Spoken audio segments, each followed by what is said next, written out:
안녕 식구들, 안녕하세요 여러분. 더 나은 일상을 위한 필수 개념 전해드리는 개념 있는 희애입니다. 오늘 영상은 전세 월세로 거주하시는 분들이 끝까지 시청을 해주셔야 되는 영상입니다. 지난 6월 1일부터 임대차 신고제가 도입이 되면서 많은 분들이 혼란을 겪으셨어요. 그래서 이와 관련해서 여러분들이 헷갈리실 만한 개념들을 FAQ로 준비했습니다. 이 영상 하나로 헷갈리는 것 전부 정리하고 갑시다. 임대차의 계약 당사자가 임대료, 임대기간 등 계약에 관련된 내용들을 신고하도록 함으로써 임대차 시장에 관련된 정보를 투명하게 공개하고 이를 통해서 임차인을 보호하기 위한 제도인데요. 여기서 임대인, 임차인이란 쉽게 얘기해서 임대인은 집주인이고 임차인은 세를 들어서 사는 사람들, 월세, 전세로 거주하는 사람들을 가리킵니다. 그리고 혼란을 불러왔던 임대차 신고제의 신고 대상, 전부 다 신고하는 것은 아니고 시행이 시작됐던 지난 6월 1일부터 새롭게 하는 신규 계약 그리고 갱신 계약이 대상이 됩니다. 특히 임대차 보증금이 6천만 원을 초과하거나 월세 금액이 30만 원을 초과하는 건에 대해서 해당됩니다. 그리고 신고 지역도 특정됩니다. 수도권 전 지역, 수도권이라 하면 서울, 경기, 인천을 말하고요. 그리고 광역시, 세종시, 제주도, 그리고 도 지역의 시 지역들이 해당됩니다. 신고 금액은 확정일자가 없어도 최우선 변제를 받을 수 있는 임차 보증금의 최소 금액이고요. 고시원과 비주택은 임차 가구의 월 차임 평균액을 감안합니다.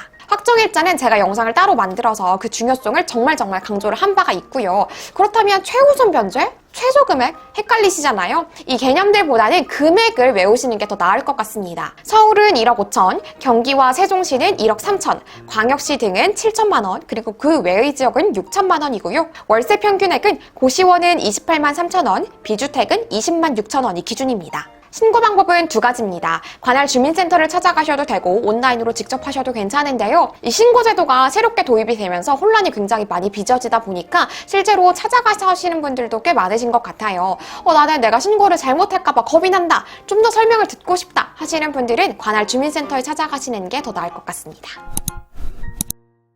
자, 그러면 좀 더 헷갈리실 만한 걸 깊이 들어가 보도록 합시다. 모든 계약을 다 신고해야 되나요? B. 아닙니다. 제가 앞서서 신고 대상을 짚어드렸죠. 보증금은 6천만 원 초과, 월세는 30만 원을 초과하는 계약건이 대상입니다. 그러면 저도 신고 대상인 것 같은데 신고할 때 뭘 준비하면 되나요? 계약서만 있으시면 됩니다. 온라인에서 신고를 하실 때에는 계약서를 캡처하시거나 스캔해서 올리시면 되고요. 혹시 계약서가 없더라도 걱정하지 마세요. 계약서가 없어도 계약 내용을 확인할 수 있는 문서, 통장 입금 내역 등 계약 입증 서류가 있으며 신고를 할 수 있고요. 가장 정확한 건 임차인과 임대인이 공동 날인한 계약서가 가장 확실하다라고 합니다. 그러면 언제까지 신고를 해야 되나요? 임대차 계약 체결일로부터 30일 이내에 진행을 하셔야 됩니다. 과태료가 무려 100만 원 이하거든요. 100만 원이요?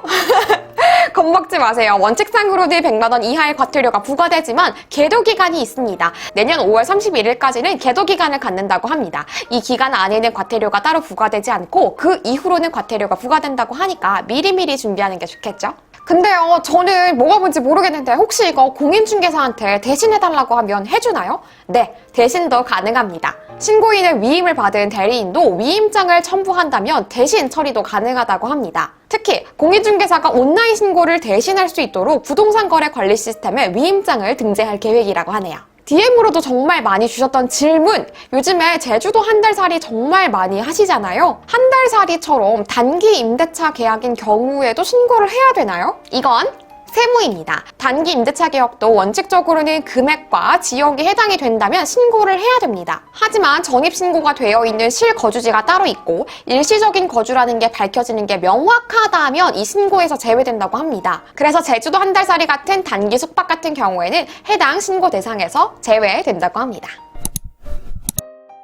네, 이번 영상에서는 최근에 뜨거운 감자로 떠오르고 있는 임대차 신고제에 대해서 간단하게 정리를 해봤습니다. 전세 월세 거주하시는 분들은 신고 대상이 되신다면 바로바로 신고하시면 좋겠습니다. 그럼 우리는 다음 영상에서 더 재미있고 유용한 영상으로 또 만나요. 구독과 좋아요 잊지 마세요.